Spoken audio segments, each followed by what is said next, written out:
আসসালামু আলাইকুম, স্বাগত জানাচ্ছি আরটিভি সকালের সংবাদে। আপনাদের সাথে আছি আমি পারভিন মিতু। উচ্চ দরে চালের বাজারে ক্রেতার নাভিশ্বাস, স্বস্তি নেই ডিমের বাজারে। কিছু সবজির দাম কমলেও মাছের দাম তো নাগালের বাইরে। প্রতি কেজি ইলিশ মাছে বিক্রি হচ্ছে 2200 টাকার উপরে। রাজধানীর বিভিন্ন বাজার ঘুরে দেখা যায় মোটা চালের কেজি 55 থেকে 60 টাকা, মাঝারি চাল 70 থেকে 75 টাকা, আর মিনিকেট বা নাজিরশাইল বিক্রি হচ্ছে 85 টাকার কাছাকাছি। এক ডজন ডিমের দাম 145 থেকে 150 টাকা, ব্রয়লার মুরগি 167 থেকে 185 টাকা, পেঁয়াজ 80 থেকে 85 টাকা কেজি, রসুন 150 টাকার উপরে। সবজির দামও বেশ চড়া। কাঁচামরিচ 150 থেকে 200 টাকা কেজি, টমেটো 150 টাকার উপরে। ক্রেতাদের অভিযোগ, মাসের শুরুতে বেতন হাতে পেলেই অর্ধেক খরচ বাজারে শেষ হয়ে যায়।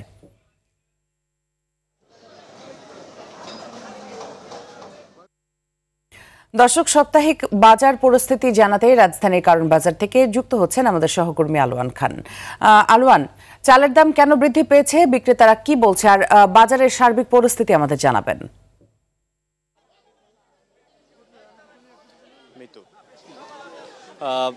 চালের দাম তো স্বাভাবিকভাবে বৃদ্ধি আছে, সেই বৃদ্ধি কমতি নেই, এ নিয়ে হচ্ছে ক্রেতাদের তো অভিযোগ বরাবরই আছে। তবে বিক্রেতারা বলছে যে বিভিন্ন কারণে হচ্ছে বিদেশে যে চাল আমদানি, সে আমদানি কম থাকায় নানা কারণ ওনারা দেখাচ্ছে, কিন্তু উপযুক্ত কোনো কারণ আসলে ক্রেতাদের সামনে তারা তুলে ধরতে পারছে না।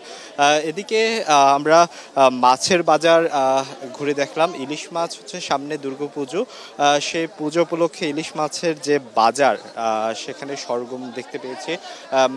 বিভিন্ন মাছের দোকানে হচ্ছে প্রচুর ইলিশ মাছ আমরা দেখতে পেয়েছি, বিভিন্ন সাইজের হচ্ছে ইলিশ মাছগুলো আমরা দেখতে পেয়েছি। কোনোটা হচ্ছে বিক্রি হচ্ছে 2100, কোনোটা বিক্রি হচ্ছে 2300, কোনোটা বিক্রি হচ্ছে 2700 টাকা, এরকম দামের ভিতরে হচ্ছে বিক্রি হচ্ছে। তবে খুব বেশি ক্রেতা দেখা মিলেনি। তবে ক্রেতারা বলছে যে দাম হাতের নাগালের বাহিরে থাকার কারণে তারা অনেক মাছ কিনতে সাহস করছে না, আগ্রহ দেখাচ্ছে কম। সামনে দুর্গাপুজোর কারণে হয়তো সনাতন ধর্মাবলম্বী তাদের একটা চাহিদা থাকবে এই ইলিশ মাছের প্রতি, কিন্তু সাধারণ মানুষও এবং হচ্ছে যারা অন্যান্য ধর্মাবলম্বী তারাও চাচ্ছে যে ইলিশ মাছ ক্রয় করার জন্য, কিন্তু হাতের নাগালের বাহিরে দাম হচ্ছে হাতের নাগালের বাহিরে থাকার কারণে হচ্ছে ক্রয় করার যেই ইচ্ছে, সেই ইচ্ছেটা তারা পাচ্ছে না। আর সবজির বাজার যদি বলি, সবজির বাজারে কিছু সবজির দাম কমেছে, তবে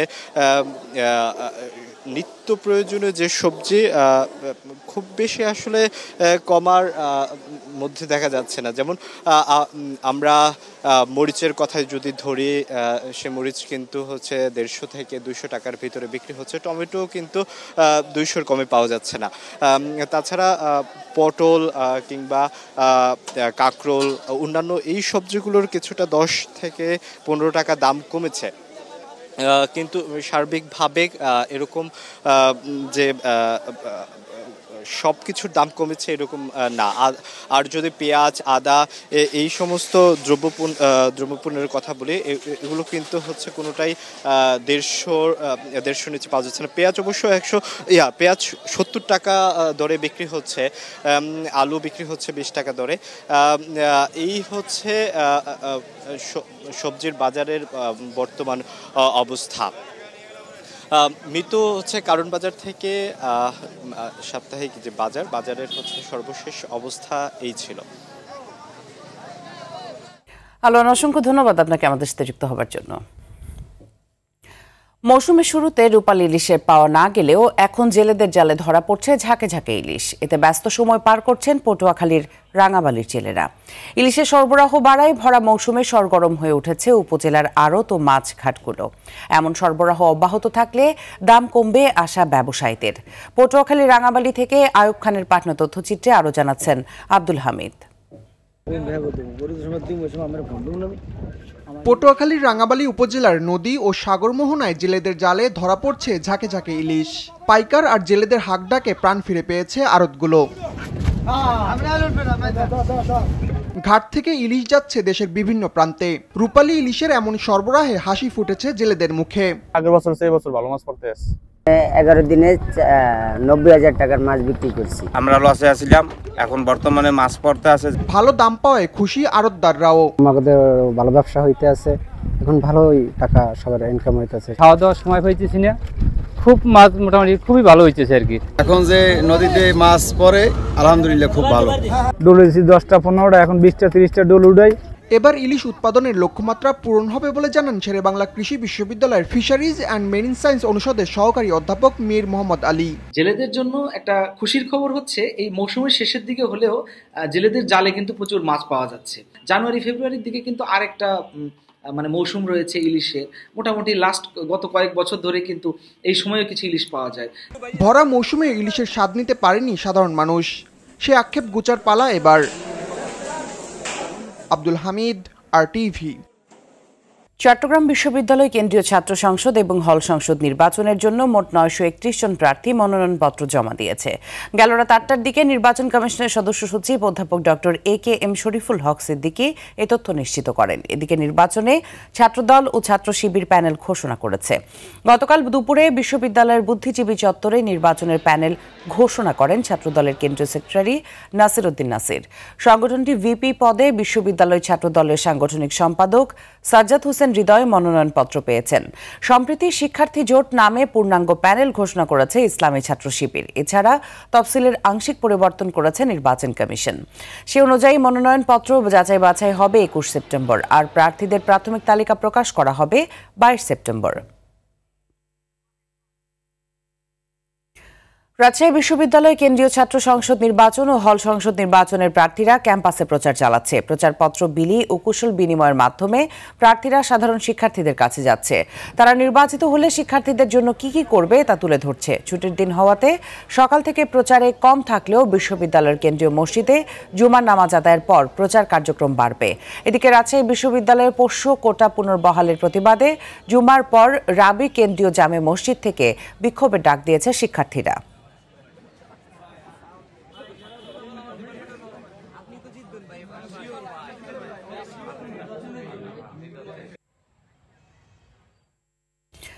শারদীয় দুর্গাপূজা ঘিরে ব্যস্ত সময় পার করছে প্রতিমা শিল্পী ও আয়োজকরা। খড় ও মাটির দিয়ে শেষ হয়েছে প্রতিমা তৈরির কাজ। রংতুলি শেষ আঁচড়ে প্রতিমা ফুটিয়ে তোলার অপেক্ষায় ভক্তরা। পূজা উপলক্ষে নিরাপত্তা ব্যবস্থা জোরদারের কথা জানিয়েছে প্রশাসন। নারায়ণগঞ্জ প্রতিনিধি আনোয়ার হাসান এবং শরীয়তপুর প্রতিনিধি আসাদ গাজীর পাঠানো তথ্যচিত্রে বিস্তারিত জানাচ্ছেন সাকিব আল হাসান। মণ্ডপে মণ্ডপে বেজে উঠবে ঢাক ঢোল ও কাঁসার শব্দ। কৈলাস থেকে ঘোড়ায় চড়ে জামদানি শাড়িতে আসনে বসবেন দেবী দুর্গা। এ উপলক্ষে নারায়ণগঞ্জের মন্দিরগুলোতে চলছে প্রতিমা শিল্পী ও আয়োজকদের কর্মব্যস্ততা। 21 সেপ্টেম্বর মহালয়ার মধ্য দিয়ে দিন গণনা শুরু হবে দুর্গোৎসবের। 28 সেপ্টেম্বর ষষ্ঠী পূজার মধ্য দিয়ে শুরু হবে শারদীয় দুর্গাপূজা। এরই মধ্যে মাটি ও খড় দিয়ে তৈরি করা হয়ে গেছে প্রতিমার কাঠামো। এক একজন শিল্পী মজুরি নিচ্ছেন 60,000 থেকে সর্বোচ্চ 1 লাখ টাকা। তবে চাহিদার তুলনায় মজুরি কম হলেও আদি পেশা টিকিয়ে রাখছেন তারা। গেছে বছর যে জিনিসের যে দাম কিনছি এই বছর কিন্তু সেই দামটা কিনতে পারি নাই, ওই হিসাবে আমরা মূর্তির দাম পাইতেছি না। অনেক পরিশ্রম হচ্ছে, এই পরিশ্রমের মাধ্যমে আমরা সুখ পাই মায়ের বানায়া। পূজাকে ঘিরে জোরদার করা হচ্ছে নিরাপত্তা ব্যবস্থা। সব জায়গায় আমাদের পোশাকি পুলিশের সাথে সাথে আমাদের সাদা পোশাকে আমাদের পুলিশ মোতায়েন থাকবে, আরো শান্তিপূর্ণভাবে এবং সুমুখর পরিবেশে যাতে আয়োজনটি হয় সেই ব্যবস্থাটা করতে। এদিকে চিরাচরিত রঙের পরিবর্তে ধান দিয়ে প্রতিমা তৈরি করা হচ্ছে শরীয়তপুরের নড়িয়ার ভোজেশ্বর এলাকার ঘোষপাড়া সার্বজনীন দুর্গা মণ্ডপে। মৃৎশিল্পীদের হাতে এমন দারুণ কারুকার্য খচিত প্রতিমা এরই মধ্যে নজর কেড়েছে ভক্ত ও দর্শনার্থীদের। শরীয়তপুরে এবছর 101টি মন্দিরে ও নারায়ণগঞ্জে 222টি মন্দিরে দুর্গাপূজা অনুষ্ঠিত হবে। 2রা অক্টোবর দশমীতে দোলাই চড়ে দেবী দুর্গার বিদায়ের মধ্য দিয়ে শেষ হবে সনাতন ধর্মাবলম্বীদের বড় উৎসব দুর্গাপূজা।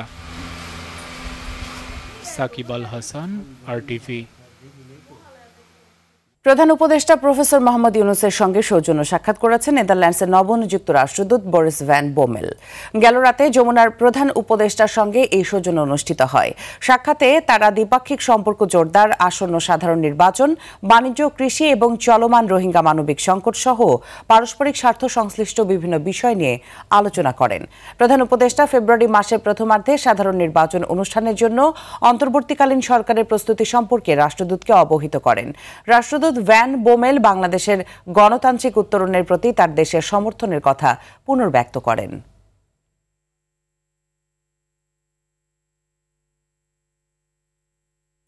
কক্সবাজারের টেকনাফে গহীন পাহাড়ের আস্তানায় বন্দী রাখা নারী ও শিশুসহ ৬৬ জনকে উদ্ধার করেছে যৌথ বাহিনী। গতকাল রাতে টেকনাফের বাহারছড়া কচ্ছপিয়া এলাকায় এ অভিযান চালানো হয় বলে জানান কোস্টগার্ড সদর দপ্তরের গণমাধ্যম কর্মকর্তা লেফটেন্যান্ট কমান্ডার সিয়ামুল হক। তিনি আরও জানান, উদ্ধার হওয়াদের মধ্যে ২৩ জন নারী, ২২ জন পুরুষ ও ২১ জন শিশু। তাদের মধ্যে অধিকাংশই রোহিঙ্গা নাগরিক। এই ঘটনায় টেকনাফ কোস্টগার্ডের পক্ষ থেকে আজ সংবাদ সম্মেলনে বিস্তারিত জানানো হবে। মেহেরপুরে তীব্র সার সংকটে ব্যাহত হচ্ছে আমন, পাট, গম ও আগাম সবজির চাষ। সংকটের সুযোগ নিয়ে বাড়তি দামে সার বিক্রি করছে ব্যবসায়ীরা। অনিয়মের অভিযোগ পেলে ব্যবস্থা নেওয়া হবে বলে বলছে জেলা কৃষি বিভাগ। মেহেরপুর থেকে মাজেদুল হক মানিকের পাঠানো তথ্যচিত্রে বিস্তারিত জানাচ্ছেন সাকিব আল হাসান। মেহেরপুরে হঠাৎ দেখা দিয়েছে সার সংকট। দিনভর লাইনে দাঁড়িয়ে থেকেও সার পাচ্ছেন না অনেক কৃষক। যারা পাচ্ছেন তাদের অভিযোগ, প্রয়োজনের তুলনায় খুবই অপ্রতুল সার দেওয়া হচ্ছে। সারের অভাবে নষ্ট হচ্ছে রোপা, আমন, পাট, গম ও আগাম সবজি চাষ। সরকার নির্ধারিত ২৭ টাকার ইউরিয়া সার বিক্রি হচ্ছে ৩৬ টাকায়, ২০ টাকার এমওপি সার বিক্রি হচ্ছে ৩০ টাকায়, ২৭ টাকার টিএসপি বিক্রি হচ্ছে ৩৭ টাকায়, ২১ টাকার ডিএপি সার বিক্রি হচ্ছে ২৯ টাকায়। ডিলারদের গুদামে পর্যাপ্ত সার থাকলেও কৃষকদের সরবরাহ না করে কৃত্রিম সংকট তৈরির অভিযোগ কৃষকদের। আমরা আগে এই ন্যায্য মূল্যে সার পাতাম, ডিজেল পাতাম, বিষ পাতাম, এখন বিষও কিনতে পারিনি। যদি প্রয়োজন মতো না পড়ে সার তো ফসল সেরকম ফলবে না। ডিলারদের কাছে চাইতে গেলে বলছি যে নেই, থাকতেও নেই, লুকিয়ে থুইছে বলছে অন্য অন্য সার দেন গা। আগে যে সারটা ১৩০০ টাকা বস্তা, সেই সার কিনতে হচ্ছে ১৫০০ টাকা বস্তা, যেটা ১৫০০ টাকা বস্তা তাকে কিনতে হচ্ছে ২৮০০ টাকা বস্তা। অভিযোগের প্রেক্ষিতে ব্যবস্থা নেওয়ার আশ্বাস এই কৃষি কর্মকর্তার। মাসে সার মাসে আসবে, আমার যখন দরকার আমি একদিন বা দুদিন আগে কিনবো, কিন্তু আগে যদি ১৫ দিন আগে কিনতে যাই তাহলে তো সার সংকট তৈরি হবে। কিন্তু আমরা এরকম সুস্থ অভিযোগ পাই, অবশ্যই উপজেলা প্রশাসন আছে, জেলা প্রশাসন, তাদের মাধ্যমে মোবাইল কোড করে শাস্তি জানা হবে আর কি। চলতি বছরে মেহেরপুরে ডিএপি ও টিএসপি সারের চাহিদা ধরা হয় ৩১,৬৬০ মেট্রিক টন, কিন্তু সরবরাহের পরিমাণ নিয়ে কোনো তথ্য নেই জেলা কৃষি অফিসের। সাকিব আল হাসান, RTV। প্রভাবশালীরা দখল করে নিয়েছে বরগুনার পাথরঘাটার ছোট বড় শতাধিক খাল। ক্ষমতার অপব্যবহার করে এবং বিভিন্ন দপ্তরকে ম্যানেজ করে দখল হচ্ছে এই খাল। পুরো উপজেলায় চলছে খাল দখলের মহোৎসব। প্রশাসনের নজরদারি না থাকায় এই দখল বলে অভিযোগ স্থানীয়দের। বরগুনার পাথরঘাটা থেকে তৌহিদুল ইসলাম শুভর তথ্যচিত্রে জানাচ্ছেন নাদিরা সুলতানা। ক্ষমতার প্রভাব খাটিয়ে একের পর এক সরকারি খাল দখল করা হচ্ছে বরগুনার পাথরঘাটায়। পৌরসভা, কাকচিরা, কাঁঠালতলী, রাহানপুর, চরদুয়ানি, পাথরঘাটা সহ পৌরসভার খালগুলো প্রায় দখলে নিয়েছে প্রভাবশালীরা। দিন দিন বেপরোয়া হয়ে উঠেছে এসব অবৈধ দখলদার। বহুতল ভবন থেকে শুরু করে মাছের ঘেরও করা হয়েছে এসব খালে। খাল আমি দেখছি অন্তত নিম্নে ৬০ থেকে ৭০ ফুট পর্যন্ত। পানি চলাচল না থাকলে তো খাল আপনি ভরে যায়। এখানে যদি আমরা পানি পাই তাহলে আমরা ৩টে আবাদ চাষ করতে পারি। পানি যদি না ওড়ে কোলায়, মানুষের তো চাষবাস করতে খুবই কষ্ট। খালের স্বাভাবিক প্রবাহ নষ্ট হয়, পানি সংকট ও জলাবদ্ধতায় ফসল উৎপাদন করতে পারছেন না স্থানীয় প্রায় ২৫,০০০ কৃষক। এতে ফসল আবাদ থেকে মুখ ফিরিয়ে নিচ্ছেন তারা। সঠিক সময় পানি নামতে উঠতে যথেষ্ট কষ্ট হয়। খালটা যদি সংস্কার হয়, দেশে যে ফসল হইতেছে তার দ্বিগুণ ফসল বাড়বে যদি খালটা সংস্কার হয়। এই বাজারের যত ময়লা সব এই খালে। যে বাড়ির ভিতর যে আগে শুনছি অনেক বড় বড় খাল ছিল, সেগুলো এখন ঘরবাড়ি উঠেই ফেলাইছে। তা আমরা চাই, মনে প্রাণে চাই যে খালটা উদ্ধার হোক। তবে খাল দখলকারীদের বিরুদ্ধে আইনগত ব্যবস্থা নেওয়ার কথা জানান নবনিযুক্ত উপজেলা নির্বাহী কর্মকর্তা। পানি উন্নয়ন বোর্ডের সাথে যোগাযোগ করবে এবং কৃষি দপ্তর যারা সংশ্লিষ্ট আছে সেচের, তাদের সাথে কথা বলে দ্রুত এই খালগুলো কিভাবে অবমুক্ত করা যায় স্বাভাবিক পানি প্রবাহ যাতে বজায় থাকে, যাতে কৃষকরা সহজেই তাদের ফসলে পানি ব্যবস্থা করতে পারে, সেই ব্যবস্থা নেব। প্রভাবশালীদের দখলে থাকা খালগুলো উদ্ধারের পাশাপাশি পুনরায় খনন করে পানি প্রবাহ স্বাভাবিক করার দাবি কৃষক সহ এলাকাবাসীর। নাদিরা সুলতানা, RTV। রাশিয়ার ফরেস্ট অঞ্চলের কামচাতকা উপকূলে এক শক্তিশালী ভূমিকম্প আঘাত এনেছে। রিক্টার স্কেলে মাত্রা ছিল 7.8। স্থানীয় সময় শুক্রবার সকাল 6:58 ভূমিকম্পটি অনুভূত হয়।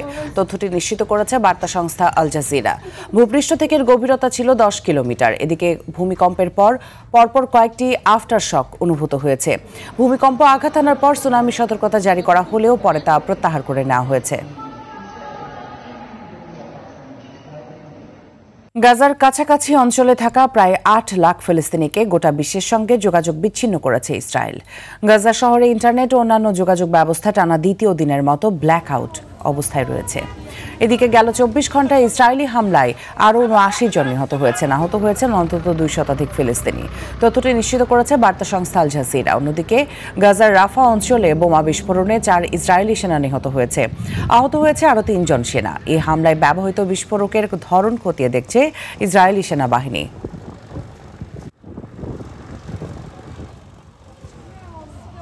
সংবাদ শেষ করব বাংলা সিনেমার বরপুত্র সালমান শাহর জন্মদিনের খবর দিয়ে। 19 সেপ্টেম্বর বাংলা সিনেমা প্রেমীদের কাছে দিনটি বিশেষ গুরুত্বপূর্ণ। 1971 সালের এই দিনেই জন্মেছিলেন বাংলা সিনেমার রাজপুত্র সালমান শাহ। মৃত্যুর 2 যুগ পরও এই নায়কের জনপ্রিয়তা আকাশচুম্বী। প্রজন্ম থেকে প্রজন্মতরে ছড়িয়ে পড়েছে সালমান শাহর ভালোবাসার রং। আরও জানাচ্ছেন মারজান ইভান। বাবা বলে ছেলে নাম করবে, সারা পৃথিবী তাকে মনে রাখবে। রিমেক সিনেমা কেয়ামত থেকে কেয়ামত দিয়ে শুরু হয় সালমান শাহর ক্যারিয়ার। কিন্তু তার অভিনয়ের মৌলিকতা চুম্বকের মতো আকর্ষণ করে, ফলে দর্শকরা ছুটতে থাকেন সিনেমা হলে। বহু প্রতীক্ষার পর ঢালিউড খুঁজে পায় তার কাঙ্ক্ষিত নায়ককে। তোমাকে চাই, শুধু তোমাকে চাই, আর কিছু জীবনে পাইবা না। চলনে বলনে ফ্যাশনে বা অ্যাকশনে এত আধুনিক অভিনেতা যেন কখনো দেখেনি ঢাকাই ফিল্ম ইন্ডাস্ট্রি। রাতারাতি জনপ্রিয়তার সব রেকর্ড ভাঙতে থাকেন সালমান। তার অভিনীত সিনেমা যেমন বক্স অফিস কাঁপাতে থাকে, তেমনি দর্শক হৃদয়ে ঝড় তুলতে থাকেন তিনি। তোমার জন্য গড়েছি আমি মঞ্জিল ভালোবাসা। নায়কের একঘেয়ে সংজ্ঞা পাল্টে দিয়ে যখন নতুন করে ইতিহাস লিখতে শুরু করেছিলেন সালমান শাহ, তখনই 1996 সালের ক্যালেন্ডারে কালো দিন হয়ে আসে 6 সেপ্টেম্বর। একটি মৃত্যু সংবাদ চিরদিনের জন্য বদলে দেয় ঢালিউডের গতিপথ। সিনেমা শিল্প হারায় তার অন্যতম শ্রেষ্ঠ নায়ককে।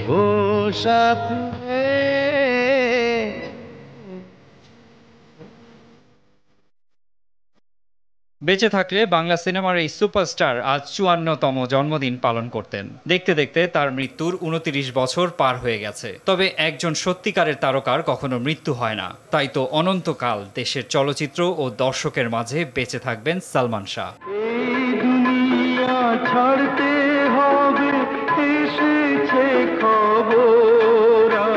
মারজান ইভান, RTV।